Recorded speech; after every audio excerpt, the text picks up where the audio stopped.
तो इनको तो देने में कोई आपत्ति नहीं है। अगर कलेक्टर की अनुशंसा आ जाती है तो निश्चित तौर पर इनको जो तीनों गाँव को हम नगर पालिका देवनी में शामिल करने के लिए तैयार तो विचार किया जा सकता है।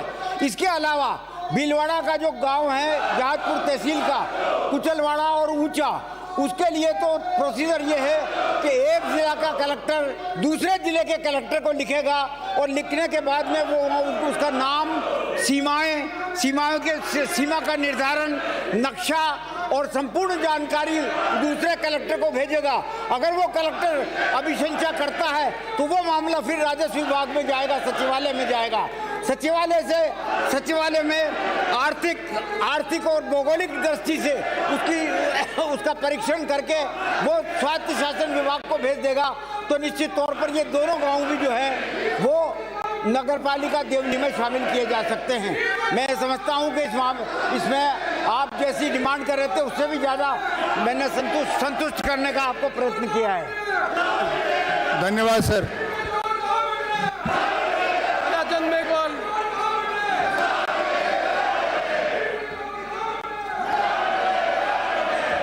वन मंत्री 1156 प्रश्न संख्या 1156। वन मंत्री जी।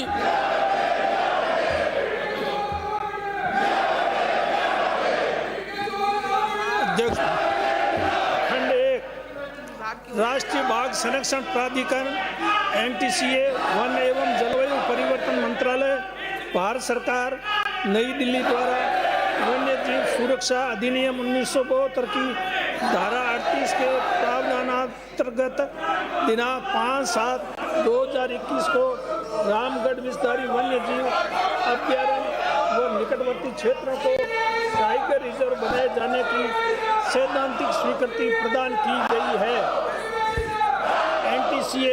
खंड 2 NTCA द्वारा प्रदान की गई स्वीकृति के क्रम में राज्य सरकार द्वारा रामगढ़ विस्तारी टाइगर रिजर्व के क्रिटिकल टाइगर हैबिटेट कोर एवं बफर क्षेत्र के निर्धारण हेतु धारा 38वीं क्लॉज 4 के अनुसार विशेषज्ञ समिति का गठन किया गया है।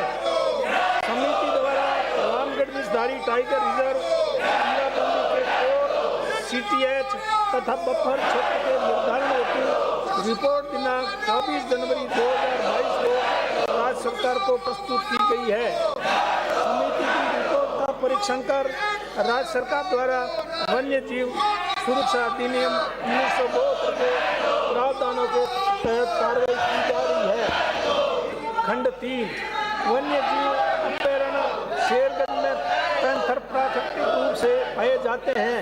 यहाँ टाइगर एवं चीता शिफ्ट करने की वर्तमान में कोई योजना नहीं है, अपितु वन्य जीव अभ्यारण्य शेरगंज में चीता छोड़े जाने की संभावना का जायजा लिए जाने की दृष्टि से विचार करने हेतु भारतीय वन्य जीव संस्थान देहरादून के वैज्ञानिकों द्वारा शेरगंज वन्य जीव अभ्यारण्य का प्रारंभिक अवलोकन किया जाकर रिपोर्ट प्रस्तुत की गई है। रिपोर्ट में शेरगंज अभ्यारण्य का क्षेत्रफल कम होने के कारण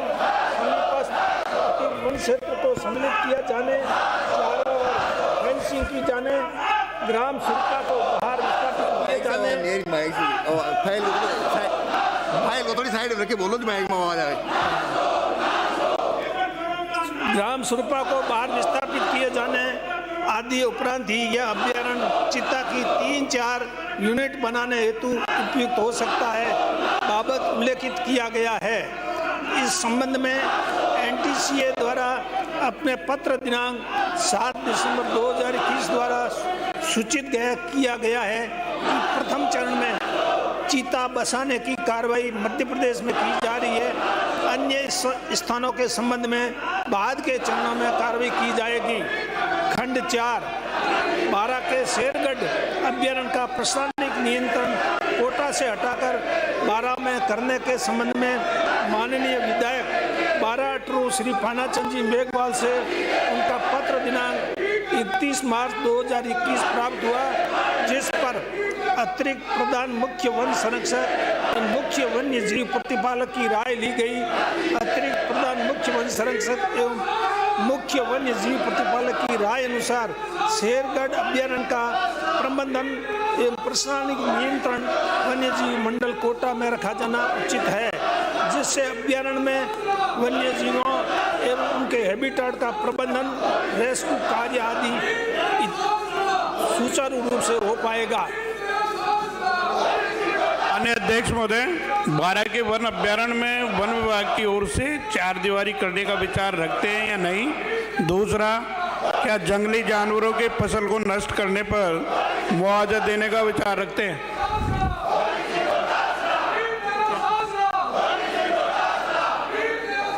दोबारा बोलो। बारा के वन अभ्यारण्य में वन विभाग की ओर से 4 दीवारी करने का विचार रखते हैं या नहीं? दूसरा, क्या जंगली जानवरों के फसल को नष्ट करने पर मुआवजा देने का विचार रखते हैं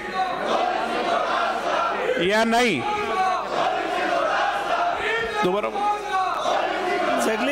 जंगली जानवरों को फसल नष्ट करने का मामले का प्रश्न है तो वो अलग प्रश्न है। ये रामगढ़ से संबंधित है तो उसके लिए आप अलग से प्रश्न पूछें। ये रामगढ़ वन्यजीव अभयारण्य से संबंधित है।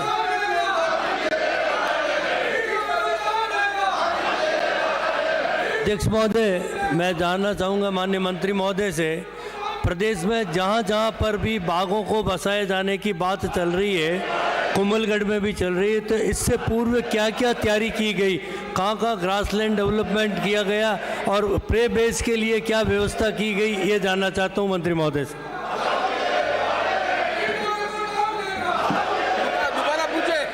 दोबारा पूछ ले। माननीय मंत्री महोदय, मैं ये जानना चाहता हूँ कि आप बाघों को पुनर्वास के लिए जो बात चल रही है, कुंभलगढ़ वन्य अभयारण्य में भी बात चल रही है, तो बाघों को बसाने से पूर्व विभाग ने वहाँ पे क्या क्या तैयारी की है, कितना ग्रासलैंड डेवलपमेंट किया है और उसके प्रे बेस के लिए क्या व्यवस्था की गई है? नहीं तो कैटल लिफ्टिंग और मैन ईटिंग की स्थिति पैदा हो जाएगी। तो उससे पूर्व विभाग ने क्या क्या व्यवस्था की, ये जानना चाहता हूँ। मैंने कहा ये प्रश्न तो रामगढ़ विषधारी और मुकंदरा से संबंधित है। ये प्रश्न रामगढ़ विषधारी और मुकंदरा से संबंधित है, दूसरे विभाग से। और ये जो वन्य जीव की आप बात करते हो, बाघ संरक्षण की बात करते हो, ये सिर्फ इस प्राधिकरण से संबंधित ही है। अगला माननीय सदस्य। मंत्री महोदय, मेरा वहाँ से भी मतलब है, वहाँ पे क्या तैयारी की है, वहाँ पे प्रे बेस के लिए और प्रे बेस को बढ़ाने के लिए ग्रासलैंड कितना डेवलप किया, वो जानना चाहता हूँ। अगला प्रश्न श्री ज्ञानचंद पारक। अगला प्रश्न श्री अनीता बदेल। अगला प्रश्न श्री संदीप शर्मा। अगला सुरेश ताग।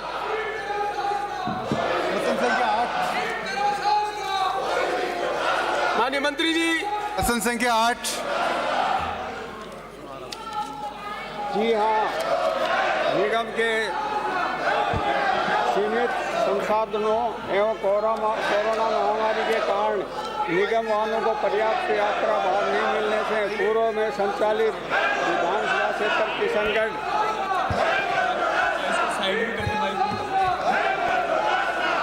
नहीं मिलने से बसें विधानसभा क्षेत्र किशनगढ़ के ग्रामीण क्षेत्र की कुछ निगम वाहनों का संचालन बंद किया गया है। उसका विवरण परिशिष्ट 1 पर संलग्न है।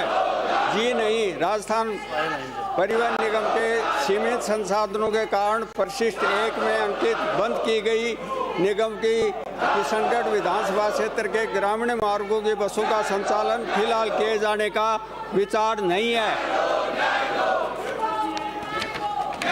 नंबर 3, निगम द्वारा किशनगढ़ विधानसभा क्षेत्र के स्थानीय जनप्रतिनिधियों से प्राप्त पत्रों की गई कार्रवाई का विवरण परिशिष्ट 2 पर संलग्न है। पूर्व में बंद की गई बसों में से जनप्रतिनिधियों की मांग पर विधानसभा क्षेत्र किशनगढ़ के ग्रामीण मार्गों की जिन बसों के संचालित किया गया है, विवरण परिशिष्ट 3 पर है। माननीय अध्यक्ष महोदय, मैं मंत्री जी से अपने उत्तर के परिशिष्ट 1 में बताया आपने किशनगढ़ के ग्रामीण क्षेत्रों में 50 बसों का संचालन बंद किया गया है। आप खुद समझ सकते हैं, एक छोटे से क्षेत्र में अगर 50 बसें ग्रामीण परिवहन की बंद हो जाएगी तो क्या स्थिति होगी। आज की स्थिति में सरकार बहुत अच्छा काम कर रही है, लेकिन अगर ग्रामों में जाते हैं तो सबसे बड़ी अगर दुविधा ग्रामीण को है तो वो है रोडवेज बस का संचालन। अभी कोविड को लेकर 50 बसें बंद हुई है, उसमें से मुश्किल से आपके प्रयासों से 10 बसें चालू हुई है। ये बहुत बड़ी विकट स्थिति है। मैं आपसे ये जानना चाहूँगा, क्या ये जो 40 बसें बंद हुई है एक छोटी सी विधानसभा में, क्या ये वापस चालू होगी या नहीं होगी? अध्यक्ष महोदय, इनमें अधिकांश बसें कोरोना काल में बंद की गई हैं। जो ही पहली लहर के बाद हमने कोशिश की कि बसें चलाएं तो दूसरी लहर आ गई, वो उससे भी भयंकर थी। उसके बाद तीसरी लहर आ गई। अब जो ही कोरोना की स्थिति सामान्य होगी, हम गुण अवगुण के आधार पर और उपलब्ध संसाधनों को देखते हुए बसें को संचालित करने के लिए पुनर्विचार करके और उस पर हम समीक्षा करके कोशिश करेंगे। माननीय अध्यक्ष महोदय, मैं मंत्री जी से जानना चाहूँगा, आपने मेरे प्रश्न इस 8 में 2 नंबर पे आपने जवाब दिया, बसें संचालन पुनः प्रारंभ करने का विचार रखती है क्या? आपने कहा जी नहीं।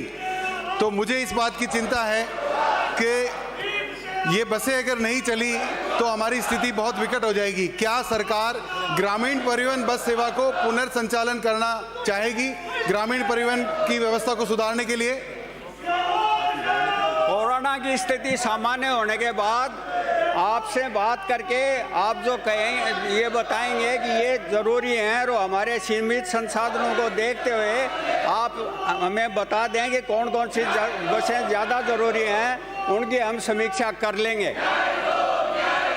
माननीय अध्यक्ष महोदय, मेरा आग्रह है, आप एक बार दोनों चीफ मैनेजर्स को फ़ोन करें, जो आवश्यक 2-3 बसें हैं उनको जरूर चालू करें, ताकि मेरी कुछ शिकायतें ज़्यादा हैं वो मेरी ठीक हो सके।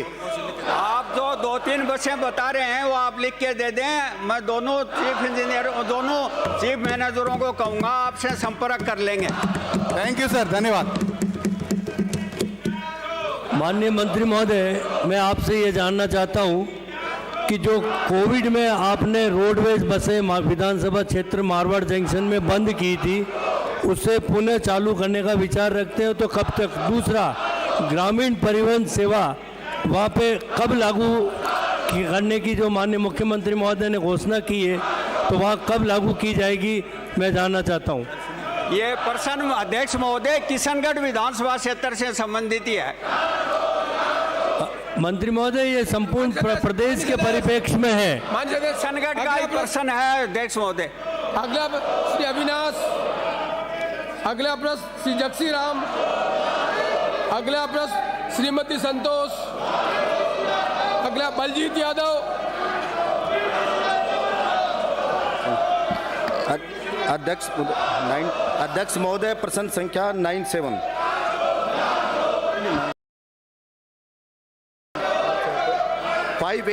सॉरी 58।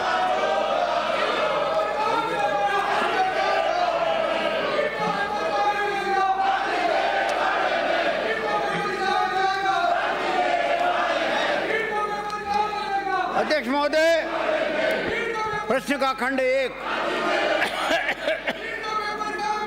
प्रदेश में विगत 3 वर्षों में पेपर आउट लीक के कुल 8 प्रकरण दर्ज हुए हैं, जिनका थानेवार विवरण परिशिष्ट ऐप पर संलग्न है।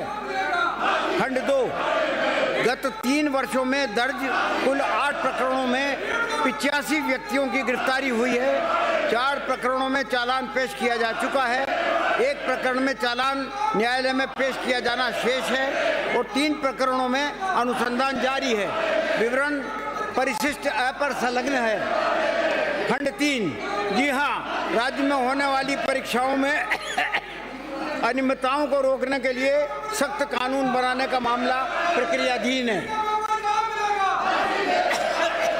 मैं आपके माध्यम से माननीय मंत्री महोदय से ये जानना चाहता हूँ, क्या सरकार इस बात को जानती है कि व्यक्ति के जीवन में सबसे ज़्यादा पीड़ादायक स्थिति कोई होती है तो वो होती है उसके सपनों का खून हो जाना, और उसकी उम्मीद का टूट जाना। मैं जानना चाहता हूं, जब एक व्यक्ति का खून करने पे सजाए मौत का प्रावधान है, उस आदमी को फांसी तक की सजा दी जाती है, तो क्या सरकार लाखों बेरोजगारों के सपनों का खून करने वाले पेपर लुटेरों के बारे में ऐसी कोई कड़ी सजा का प्रावधान करना चाहती है, हाँ या ना? और अगर हाँ तो क्या करना चाहती है, कब तक इस बारे में कोई बिल लाना चाहती है, कानून बनाना चाहती है, जानना चाहता हूं। अध्यक्ष महोदय, जहां तक सवाल इस बात का है कि इस मामले को रोकने के लिए जो प्रयास किए जाने चाहिए या विधि में कोई परिवर्तन किया जाना चाहिए, तो उसके लिए बिल तैयार किया जा रहा है जिसमें कड़े प्रावधान किए गए हैं ताकि इस प्रकार की हरकतें, इस प्रकार की अनियमितताएं आगे से जाके ना हो। लेकिन रीट पर हल्ला करने वालों को मैं बताना चाहता हूं कि रीट के पेपर 2 बार आउट हुए हैं, 2016 में और 2018 में, लेकिन वो जांच इन्होंने एसओजी को नहीं दी। सीबीआई की बात करते हैं, एसओजी को भी जांच नहीं दी, थाने वाले जांच कर रहे हैं। इनके वक्त में 8, 7, 5 बार जो है पेपर लीक हुए, 5 बार में से रीट का पेपर खासतौर पर 2 बार आउट हुआ, 2016 में हुआ और 2018 में हुआ, लेकिन वो थानों पे जाके जांच दे दी। और आज जो है कहते हैं कि साहब सीबीआई से इंक्वायरी करवाओ। अरे एसओजी तक को तो जांच नहीं दे पाई, शर्म आनी चाहिए। जहां तक सवाल आपका है, मैं निश्चित तौर पर जो है आप ये जो है अगला जो विधेयक तैयार हो रहा है उसको जो है इसी विधानसभा में पेश किया जाएगा और उसको पास किया जाएगा, जिसमें कड़े प्रावधान होंगे। अध्यक्ष महोदय, मैं आपके माध्यम से मंत्री जी से ये भी जानना चाहता हूं कि पिछली सरकार में जो पेपर लूट के प्रकरण हुए थे, क्या उन प्रकरणों में कोई सीबीआई की जांच करवाई गई थी या नहीं करवाई गई थी? ये मैं जानना चाहता हूं। पिछली सरकार में जहां पर भी जितने भी पेपर आउट हुए, मैं निवेदन करना चाहता हूं अध्यक्ष महोदय कि 2014 में आरएस का पेपर आउट हुआ, 2014 में ही आरजेएस का पेपर आउट हुआ, 2013 में एलडीसी का पेपर आउट हुआ, और 2007 परीक्षाएं यूनिवर्सिटी की 2017 में आउट हुई। जेल प्रहरी का पेपर 2018 में आउट हुआ, लेकिन एक भी प्रकरण एसओजी को छोड़ करके तो जो है सीबीआई में देने का प्रश्न नहीं होता। एक भी बार इन्होंने कभी सीबीआई को जो है ये पेश नहीं किया गया। जो पीछे के केस पिछली सरकार में जिनकी जांच नहीं हुई गई और जिससे स्टूडेंट असंतुष्ट हैं कि उनमें रफा दफा कर दिया गया, और उसी का कारण ये रहा कि वापस जो पेपर लुटेरे थे, जो मुलजिम थे, उन्होंने फिर अंजाम दिया उस घटना को, क्योंकि उनको सजा नहीं मिली और बहुत से लोग बच गए। तो क्या सरकार दोबारा से कोई ऐसा प्रावधान है कि 14 से लेकर के जो 18 के बीच में प्रकरण दर्ज हुए, क्या उनकी पुनः जांच कर सकती है सरकार, या उन प्रकरणों को सीबीआई की जांच के लिए दे सकती है ताकि उनकी जांच हो सके पीछे वालों को? क्या मैं ये जानना चाहता हूं। अगर नहीं तो फिर ये दोहरा चरित्र क्यों है कि अपनी सरकार में उनको दबाया जाएगा और दूसरी सरकार होगी तो थोथी नेतागिरी की जाएगी? ये दोहरा चरित्र क्यों है, ये मैं जानना चाहता हूं। और अगर है सरकार की मंशा साहब, तो पिछले जो प्रकरण दर्ज है उनकी भी पुनः जांच की जाए और दूध का दूध, पानी का पानी होना चाहिए, कि मैं मांग करता हूं। अध्यक्ष महोदय, मैं निवेदन करना चाहता हूं कि पहला जो पेपर लीक आउट हुआ 2000, उसमें सिर्फ कुल मिलाकर के 10 आदमियों की गिरफ्तारी हुई, दूसरे में सिर्फ 1 आदमी की गिरफ्तारी हुई, तीसरे में 11 आदमियों की गिरफ्तारी हुई, चौथे में 12 आदमियों की गिरफ्तारी हुई, पांचों में भी 12 आदमियों की गिरफ्तारी हुई। लेकिन अभी इस रीट के मामले में 38 से भी ज्यादा आदमी गिरफ्तार किए जा चुके हैं। जहां तक सवाल इस बात का है कि आपने जो माननीय सदस्य ने जो संदेह व्यक्त किया है कि प्रॉपर जांच न होने के कारण ही उन लोगों की हिम्मत बढ़ी और पढ़ने के बाद ही वो रीट, ये जो रीट का जो प्रकरण चल रहा है इसमें जो है वो लोग शामिल होकर के पेपर आउट किया। निश्चित तौर पर ये संदेश सही है। अब जो जो जो जिस तरीके की तैयारी सरकार के द्वारा की जा रही है कि कोई बिल लाया जाए, वो तो बिल में कड़े प्रावधान डाले गए हैं ताकि निश्चित तौर पर इस पर रोक लगने की संभावना रहेगी। एक जानकारी करना चाहता हूं कि एक बार हैदराबाद के अंदर एक वेटनरी डॉक्टर के साथ सामूहिक रेप हुआ और उसके रेप होने के बाद 4 दिन में मुलजिमों को गिरफ्तार किया गया और गिरफ्तार करके उनका एनकाउंटर हुआ और पुलिस ने जो उनका एनकाउंटर किया उसकी तारीफ सड़क से लेकर संसद तक हुई, सोशल मीडिया पे हुई। मैं ये सरकार से मांग करना चाहता हूं और जानना चाहता हूं क्या इसी प्रकार की कोई छूट इन जो ये पेपर लुटेरे हैं इनके खिलाफ कार्रवाई सख्त करने की छूट क्या राजस्थान पुलिस को देने की भी मंशा राजस्थान की सरकार रखती है? क्योंकि इन लुटेरों को छोटी मोटी सजा से कोई इनका होने वाला नहीं है। जब तक हैदराबाद में जिस प्रकार से उन्होंने जघन्य अपराध किया एक युवती के साथ, उसी प्रकार से सपनों का जो लाखों युवाओं के सपनों का बलात्कार कर रहे हैं ये पेपर लुटेरे और सिर्फ नेतागिरी करके उसको दबा दिया जाता है। कोई कड़े प्रावधान किए नहीं जाते जिससे कि उनको सजा मिले और आगे से पुनरावृत्ति ना हो और जो युवाओं के भविष्य के साथ खिलवाड़ हो रहा है वो ना हो।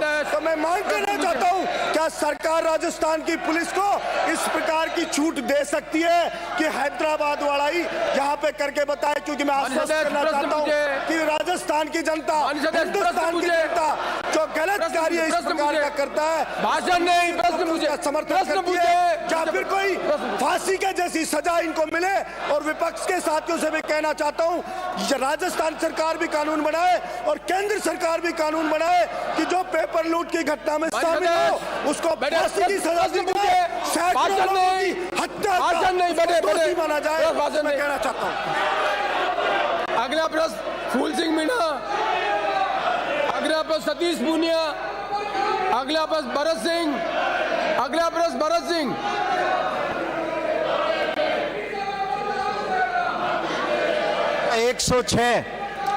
माननीय वन मंत्री जी, प्रश्न संख्या 106। धारीवाल साहब, धारीवाल साहब, वन मंत्री का प्रश्न। आता नहीं है, नहीं,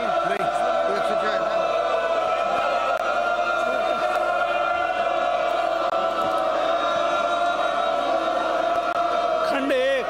जी हाँ, राज्य आर्द्र भूमि प्राधिकरण का गठन आर्द्र भूमि संरक्षण और प्रबंधन नियम 2017 की धारा 15 के तहत किया गया है। उक्त नियमों के अधीन राज्य आर्द्र भूमि प्राधिकरण द्वारा निम्न कार्य किए जाने हैं।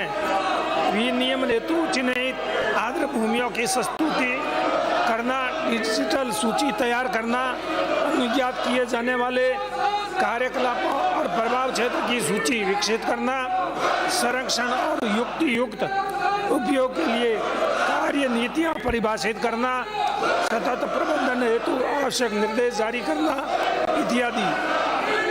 खंड 2।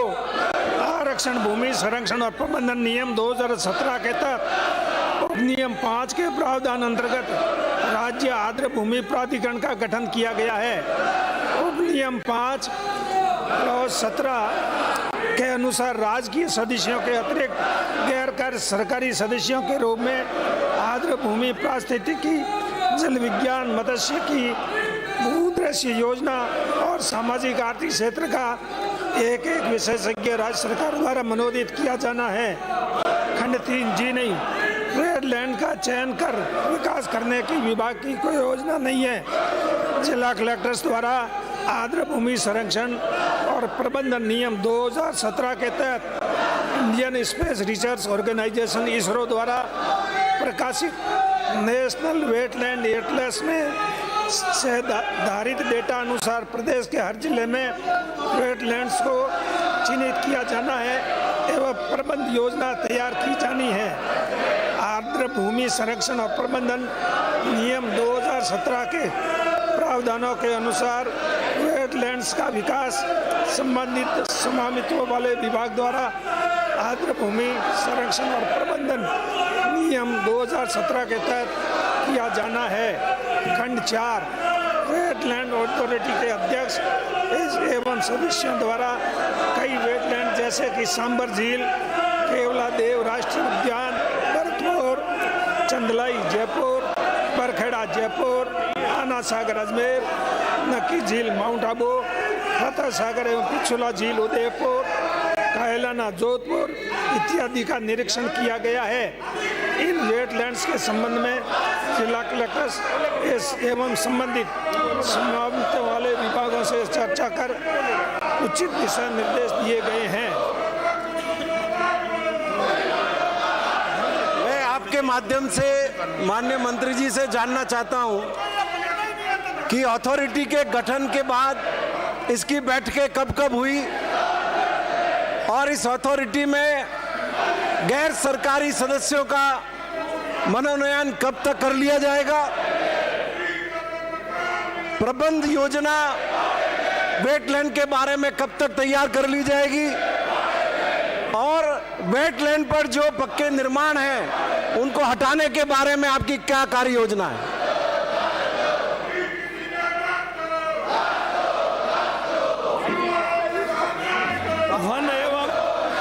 पर्यावरण जलवायु परिवर्तन विभाग मंत्रालय भारत सरकार की अधिसूचना दिनांक 26/9/17 के प्रावधानों के तहत 27/11/19 को प्रदेश में राज्य आर्द्र भूमि प्राधिकरण का गठन किया गया है।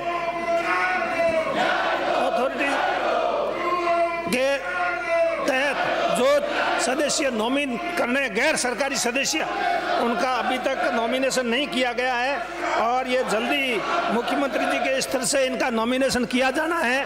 प्रस्ताव मुख्यमंत्री जी को भेज दिए हैं, जल्दी उनका नॉमिनेशन हो जाएगा। ये मैंने पूछा है कि ये आपने कहा है कि प्रबंध योजना तैयार की जाती है, तो प्रबंध योजना कब तक तैयार कर ली जाएगी और वेटलैंड पर जो पक्के निर्माण हैं उनको कब तक हटाया जाएगा। जो वेटलैंड है उसका चिन्हीकरण कर लिया गया, कलेक्टर से उसके द्वारा रिपोर्ट मंगा ली गई है। उसमें इसरो के द्वारा प्रकाशित रिपोर्ट है, उसके अनुसार राज्य में 46,748 वेटलैंड्स है कुल और उसमें से 2.5 एकड़ से ज़्यादा के वेटलैंड्स है वो 12,625 है क्षेत्रफल की दृष्टि से। तो इस प्रकार जहाँ भी कहीं अगर वेटलैंड्स पे कोई अतिक्रमण है पहले से तो कलेक्टर्स को इसके लिए निर्देश देंगे। वैसे जिस विभाग का अलग अलग जो भी स्वामित्व है वो विभाग ही इसकी कार्य योजना करेगा। ये विभाग तो सिर्फ मॉनिटरिंग का काम करेगा, जो उस पर काम करना है वेटलैंड्स पे वो वहाँ की जिला स्तर की जो है कलेक्टर्स वो करेंगे। ये अथॉरिटी के गठन के बाद किस किस विभाग ने वेटलैंड पर से अतिक्रमण हटाए हैं, पक्के निर्माण हटाए हैं अथॉरिटी के गठन के बाद? अथॉरिटी के गठन के बाद में कलेक्टर से वेटलैंड्स के बारे में सूचना मंगाएगी, जिसके तहत अभी मैंने आपको बताया इतने वेटलैंड्स है कुल और 2.5 एकड़ से ज़्यादा के इतने, उससे कम के टोटल कितने वो मैंने आपको बताया 46,748 है।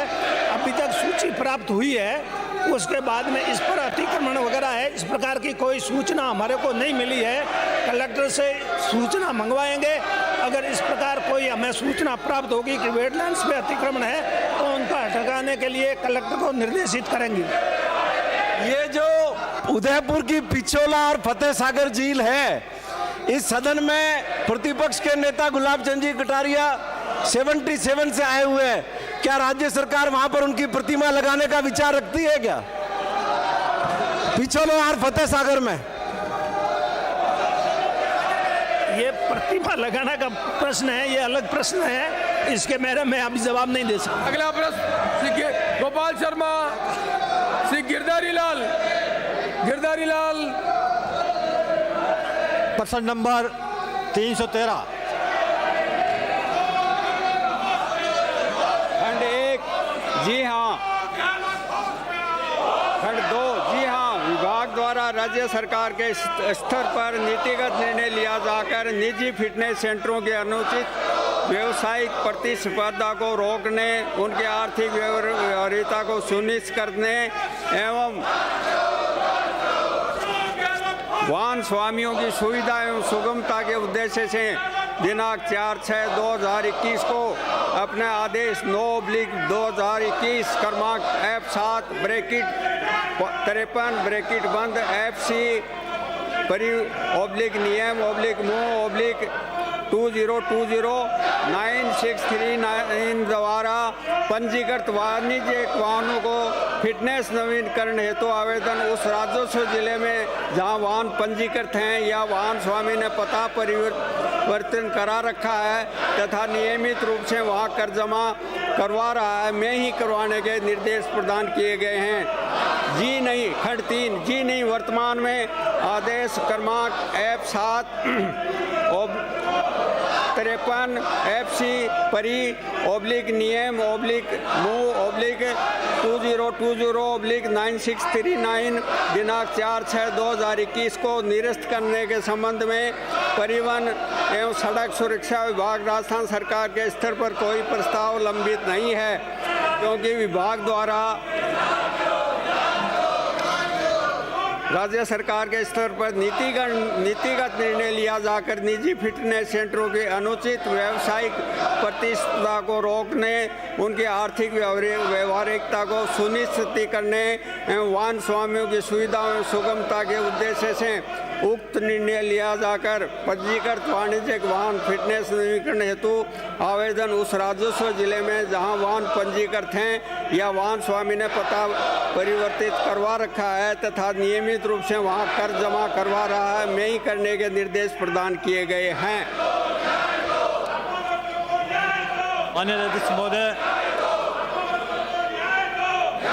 विज्ञान का विकास इतना हो गया था, एक जिले के विकास दूसरे जिले में भी था।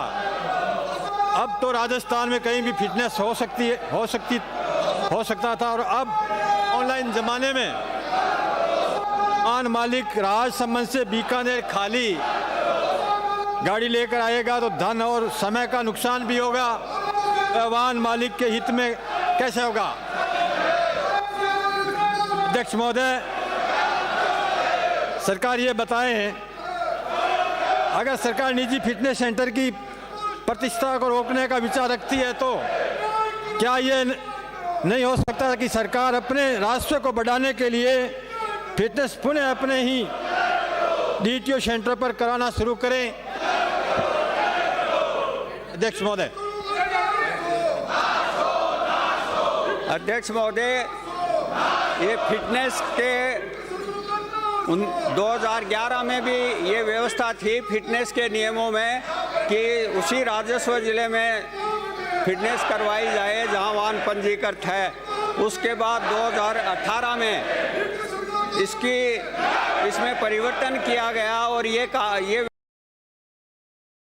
व्यवस्था की गई कि कहीं भी करवा सकते हैं, पर उस नीति में कई खामियां मिली, इसलिए 4/6/2021 को सरकार ने नीतिगत निर्णय लेके ये व्यवस्था करी है कि फिटनेस उसी जिले में करवाया जाए जहां वाहन पंजीकृत है।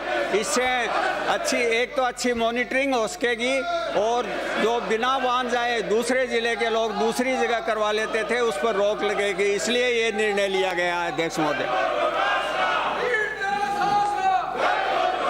अध्यक्ष जी, जो उसी जिले में फिटनेस की बात है वो वास्तव में वाहन मालिकों के हित की बात नहीं है। मेरे साथी ने जो सवाल उठाया है, सरकार इस पर विचार करे। अध्यक्ष जी, राजस्थान का इतना लंबा चौड़ा एरिया है, अगर किसी आदमी की फिटनेस खत्म होगी, पेनल्टी बहुत बड़ी है, उसकी फिटनेस कहीं भी करवाने की इजाजत मिले। अगर फिटनेस एक जिले में होती है